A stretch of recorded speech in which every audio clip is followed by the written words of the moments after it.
Detroit, Michigan. Trucks thunder across the I-75 overpass, their headlights slicing the cold like knives beneath the concrete ribs of the bridge, where the wind collects and refuses to move on. A 72-year-old woman unfolds a piece of cardboard with the care of someone setting a table for honored guests. To strangers, she's another shadow among shadows. To those who linger, her lips are moving not in complaint, but in prayer. They call her Cardboard Grandma. On paper, her name is Margaret Johnson, once a seamstress who coaxed satin and lace into wedding gowns for girls with bright futures. She had a small house, a quiet husband named Harold, and a plan that was never loud enough to be called a dream. Then life tightened its fist. The children never came. Harold's cancer did. The sewing machines went first. Then the house, traded for treatments, and one more month together. When he slipped away, the ledger didn't balance, the bills stayed, and the man she loved did not. Apartments became rooms. Rooms became nights on borrowed couches. And finally, there was nowhere left to go. Detroit winters don't ask permission. Arthritis stiffened her fingers. Diabetes thinned her strength. And the eviction notice looked like a verdict. The shelters were packed and rough. The streets, cold and predictable. She learned the quiet skills of survival. Where to find water. Which churches served soup on which days. Which alley stayed calm after midnight. One afternoon she found it folded behind an appliance store. A refrigerator box torn in two. Trash. To anyone else. To Margaret, it was a bed. A shield. A boundary she could carry. She tucked it under her arm like treasure. Every evening she returns to the same spot under the bridge, spreads the cardboard flat, and kneels first. Always kneels first. As if the ground is an altar. Holy Mother, thank you for another day. If I don't wake tomorrow, let it be in your arms. Her voice is thin, cracked by weather and years, but steady. She doesn't ask for money, not even for a home. She asks for grace enough to meet the night. People pass. Some turn away with the practiced blindness of city life. Some mock, there goes the lady with the portable bed. She absorbs it all, eyes soft, fingers tracing the worn beads of a rosary that's missing more than a few. Forgive them, Holy Mother, she murmurs. They don't see what you see. The faith doesn't erase hunger. It never pretends the cement is soft. But it wraps her in a composure that startles those who bother to look. A police officer once nudged her cardboard with his boot and told her to move along. She gathered her things and said, God bless you. Son, may the Virgin watch over you. He froze, not because she argued, but because she didn't. On the coldest mornings, the city feels like it's made of teeth. She scavenges a stale dinner roll behind a diner 2 days since a proper meal. Her hands shake as she holds it. That's when a pit bull slips from the alley shadows, all ribs and wild eyes. A living diagram of hunger. It growls at the bread. Most people would yell, throw a rock, or run. Margaret doesn't. She breaks the roll in half, sets a piece on the concrete, and slides it forward. Here, little one, you're hungry too. The dog snatches it and vanishes, leaving her with half a crust and a belly that clenches in protest. She presses her palm to her chest. I'll be fine, Holy Mother. He needed it more. Across the street, a local television reporter named David Lopez has been filming a story about neighborhood crime. He catches the whole exchange in his frame, the trembling hands, the starved dog, the bread shared without theatrics. His camera dips for a beat. He's seen fire scenes, police tape, arguments that curdle into violence. But this is quiet, unpainted heroism. he keeps rolling. Margaret doesn't notice. She folds her cardboard, tucks it beneath her arm, and continues her ritual circuit through the day. The parish spigot for water, the soup line that runs out too fast, the park bench that gets sun for 8 minutes at noon if the clouds are kind. She blesses strangers in whispers. She prays for names she will never know. She carries not a sermon, but a rhythm kneel. Thank, forgive, repeat. By afternoon, downtown preps for a ribbon-cutting event. A stage blooms in the square beneath banners that promise a Detroit renewal. Suits cluster beneath heat lamps. Microphones sprout like reeds. Margaret drifts to the edge of the crowd, cardboard folded tight against her ribs. She listens while leaders speak in bullet points. Dignity, opportunity, transformation. No one looks at her. They talk about her without seeing her. A guest in a red designer coat glances over, smirks. A man on stage points. A laugh ripples. A joke lands too hard. The crowd follows the tone. Because crowds often do. Margaret's cheeks flush. But the spine stays straight. She holds the cardboard like a shield and whispers a prayer that no microphone will ever catch. David is there too. The camera restarted, eyes moving between the stage and the woman who refuses to break. He senses the moment turning mean. He steps back into the shadow line of a pillar and frames the shot her small dignity against the theatrical hum of promises. He doesn't know if anyone will care. He only knows he does. Night crawls back to the bridge. Margaret spreads her cardboard, kneels, and thanks the mother who did not leave her in the empty places.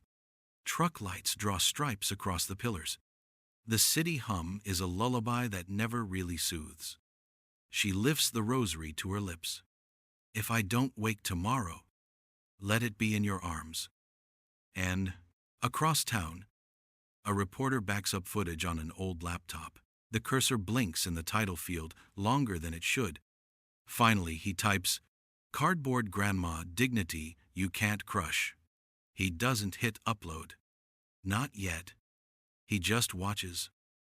Once more, a woman share half a crust with a starving dog and kneel on a square of cardboard as if it were holy ground and wonders if maybe it is. December in Detroit bites differently. It feels like the city itself has teeth. The cold slips into bones and refuses to leave. On one of those bitter mornings, Margaret drifts toward the square where the Detroit Renewal Initiative has filled downtown with cameras, speeches, and promises. A stage has been built, draped in banners that say words like hope and dignity in glossy print. Children clap on cue. Officials beam for the press. At the edges of the crowd, Margaret lingers with her cardboard folded neatly under her arm. She doesn't cheer. She doesn't boo. She just watches. Faint smile fixed in place. The irony is not lost on her. Men in $1,000 suits speak of homelessness, while a woman with duct-taped shoes stands 10 feet away. Invisible. Then the moment shatters. A businessman on stage spots her and, forgetting or maybe ignoring that microphones magnify cruelty, points.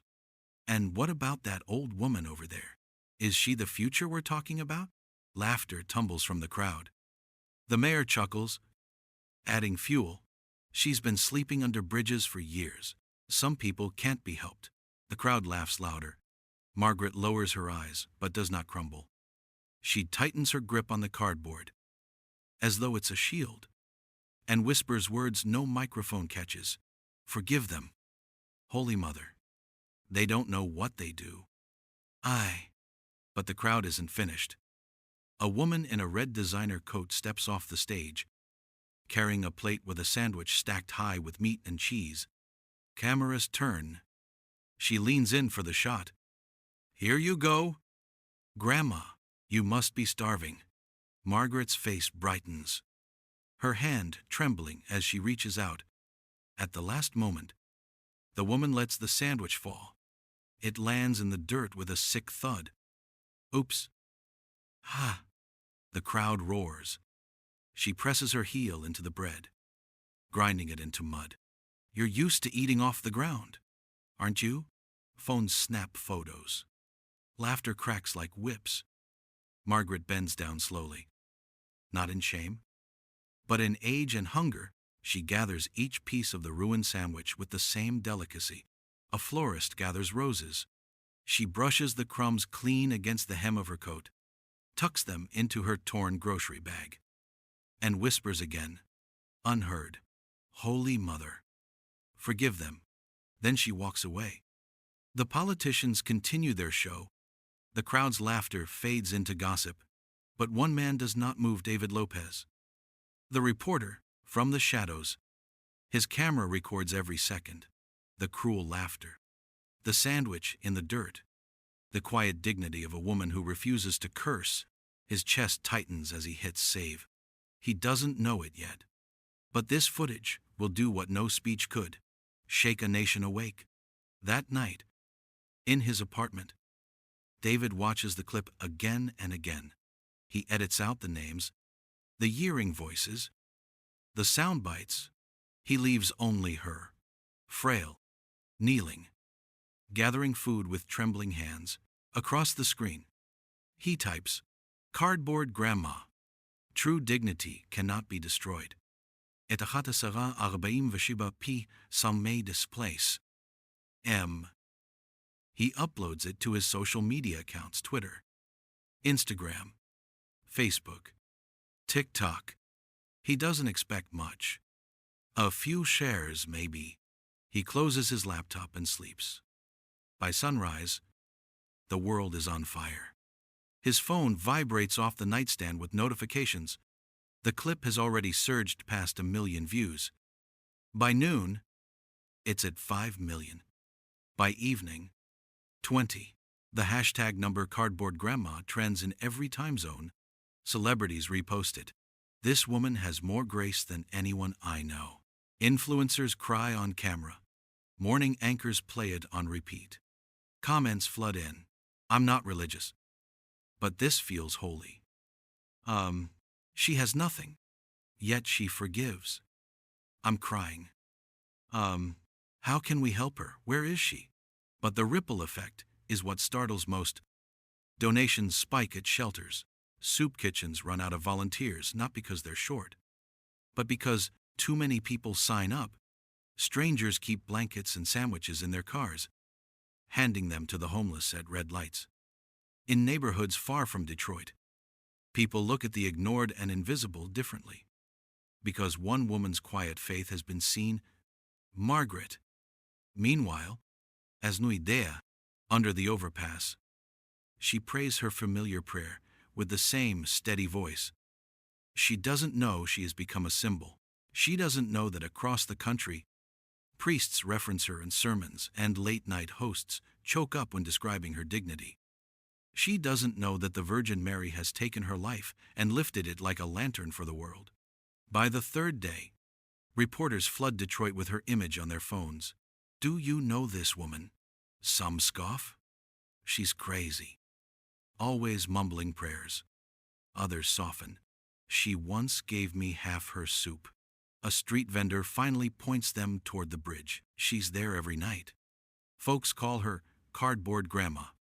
Real name's Margaret. I think.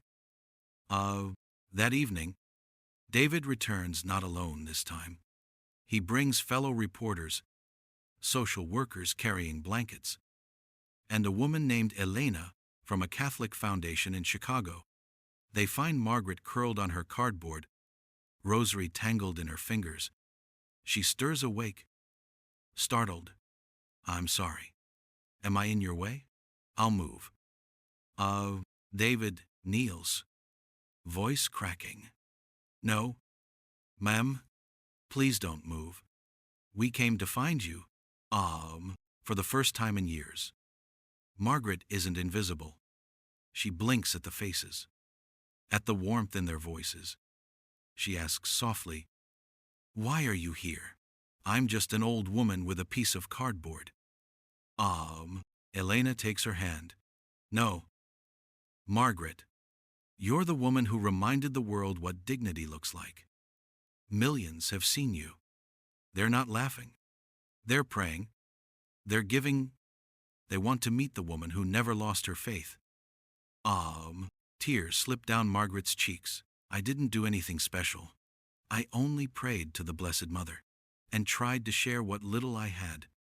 And for the first time in decades, she allows herself to be led away from the bridge into the warm light of a church hall, into a story that is no longer just hers, but belongs to everyone who dares to believe that miracles still begin with the smallest acts.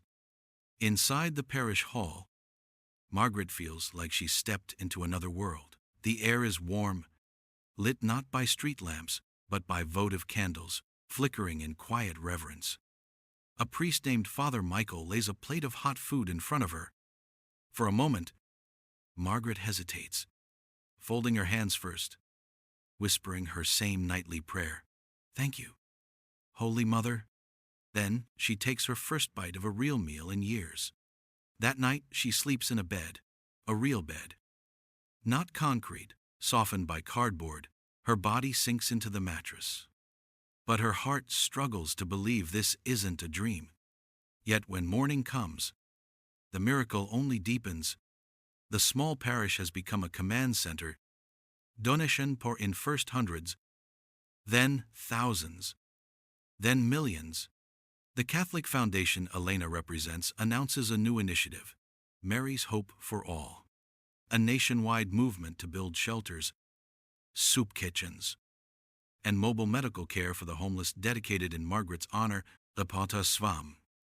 But the story isn't about numbers or dollars. It's about a frail woman whose prayers lit a fire. Anchors call her the soul of America's conscience. Volunteers flood Detroit's streets, handing out food and blankets. Strangers stop to ask each other's names. The ripple is everywhere. The following morning, something happens that Margaret will never forget. She kneels to pray, rosary in hand. In the quiet of the parish guest room, suddenly, the room fills with a warmth that is not from the radiator. She lifts her eyes toward a small statue of the Virgin Mary on the dresser. For an instant, the eyes seem alive, the lips almost moving, and in her heart, Margaret hears a voice. My daughter, you gave when you had nothing. You shared when you were hungry. Now watch as my son multiplies what you offered. You are not forgotten. You will be my hands for those still lost in the streets. Margaret presses the rosary to her chest, tears flowing. She doesn't know if it was a vision or a dream, but she believes every word. That afternoon, Elena holds a press conference. Cameras flash as she announces the Foundation's first project, a shelter opening in Detroit within weeks. When reporters ask who will lead it, Elena doesn't hesitate. She points to Margaret. Gasps ripple through the crowd. Margaret shakes her head. I'm not fit. I'm just an old woman, with a piece of cardboard. Elena smiles gently. That's exactly why. Because you never forgot where you came from. And because your faith is already changing the world. Margaret finally nods, but sets one condition.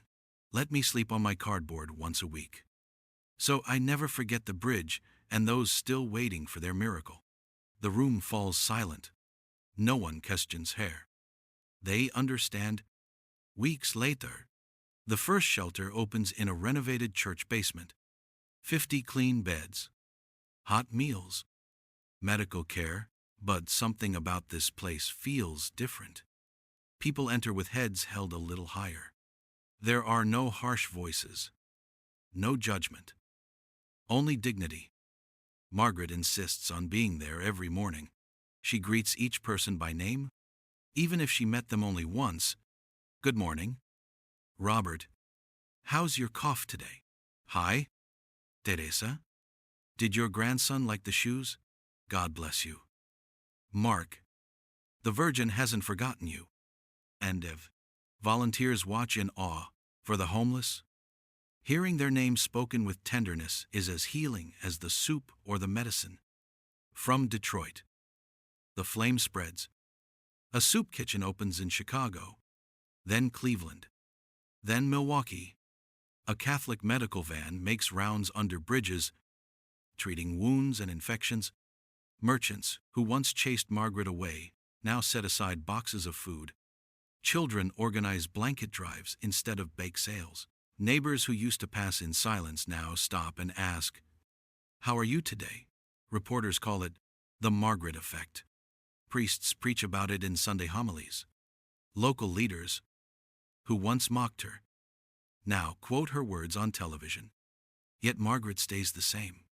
She still tucks her cardboard under her arm, still kneels every night, still forgives, and once a week, true to her vow, she returns to the bridge.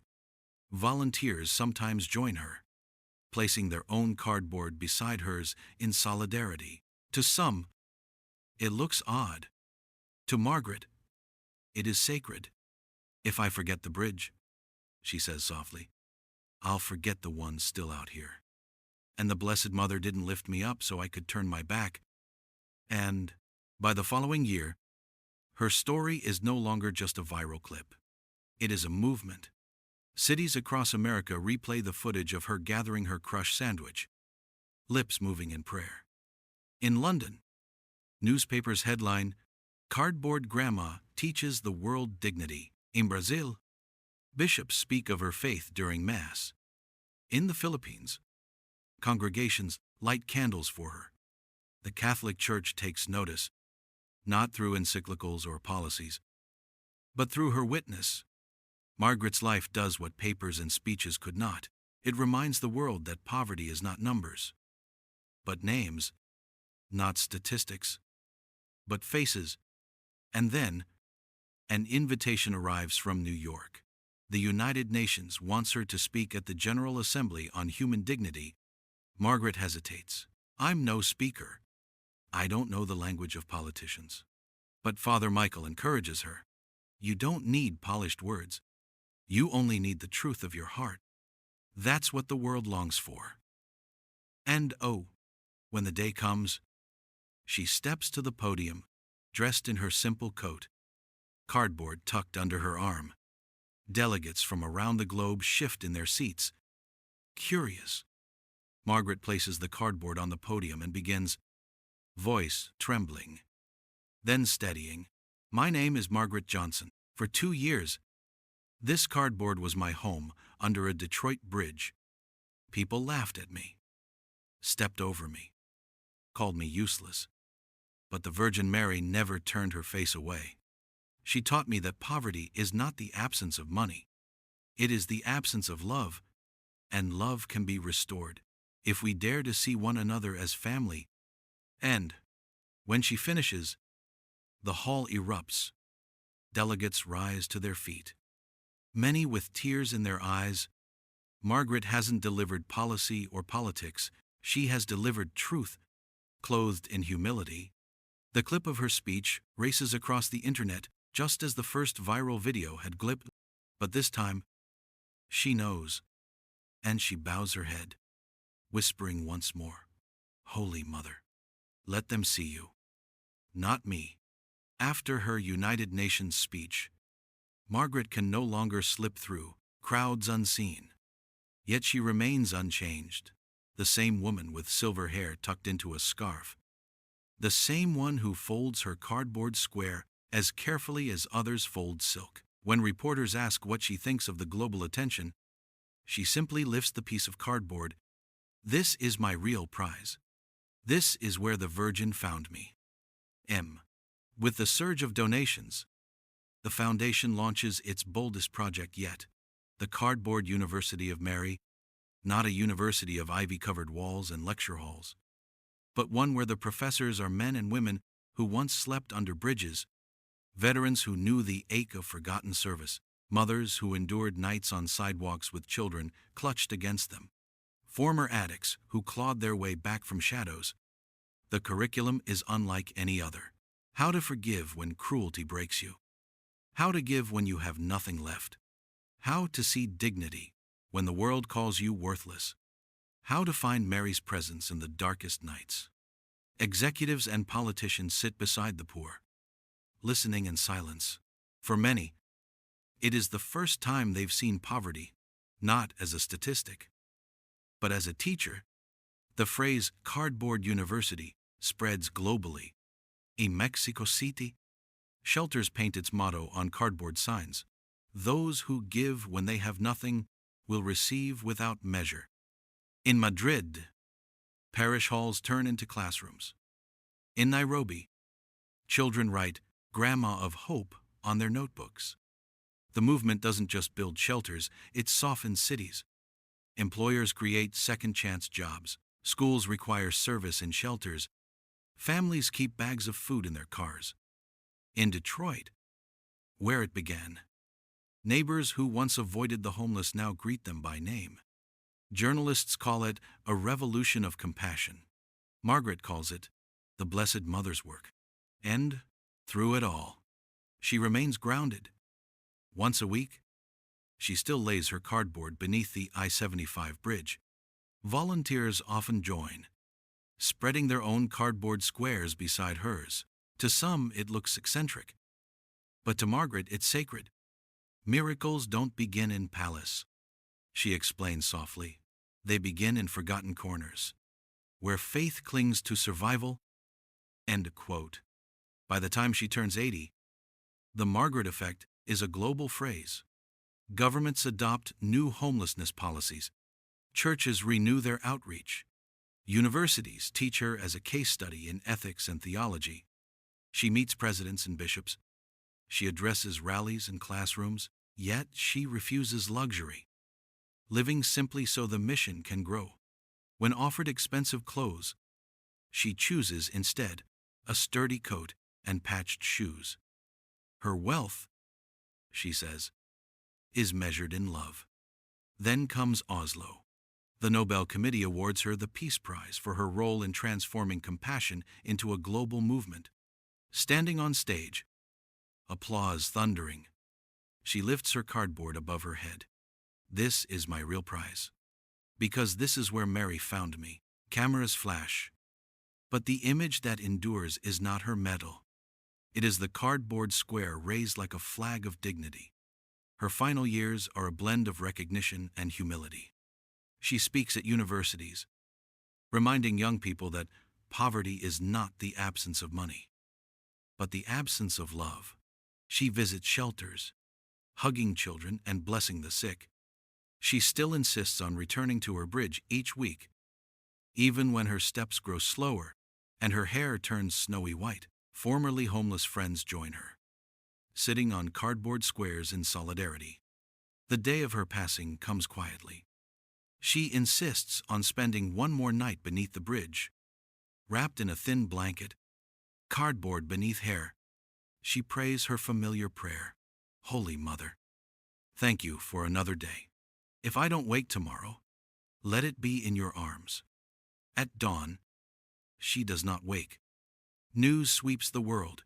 In Detroit, thousands pour into the streets, carrying pieces of cardboard with prayers written on them. In Mexico City, Rome, Manila, and Nairobi, vigils burn through the night. Social media fills with one phrase: "We are all cardboard grandchildren." Ah! Her funeral is the largest Detroit has seen in generations. CEOs walk beside men who once slept under viaducts. Children carry flowers. Choirs sing Marian hymns. When her casket passes, people lift their cardboard pieces high, turning the city into a sea of makeshift altars. The Smithsonian Museum requests her original cardboard. It now rests in a glass case. Bronze plaque beneath it, the bed of the woman who taught the world that true wealth is love. But Margaret's legacy does not end with museums or memorials. The Cardboard University of Mary expands into 50 countries. Homeless individuals become teachers. Families become communities. Governments reshape policies with dignity at their center. Years later, A little girl in Detroit is asked what she wants to be when she grows up. She holds up a folded piece of cardboard and says, "I want to be like Grandma Margaret. I want to help the Virgin change the world." And in that moment, the miracle lives on. Margaret Johnson, once invisible under a bridge, proves that miracles do not belong only to the powerful. They begin in ordinary acts, sharing bread with a stray dog, forgiving cruelty, whispering prayers on cold pavement. She died on cardboard, but she lives in millions of lives she touched. Her story is proof that when faith refuses to break, the Virgin Mary can take the weakest vessel and make it a beacon of strength.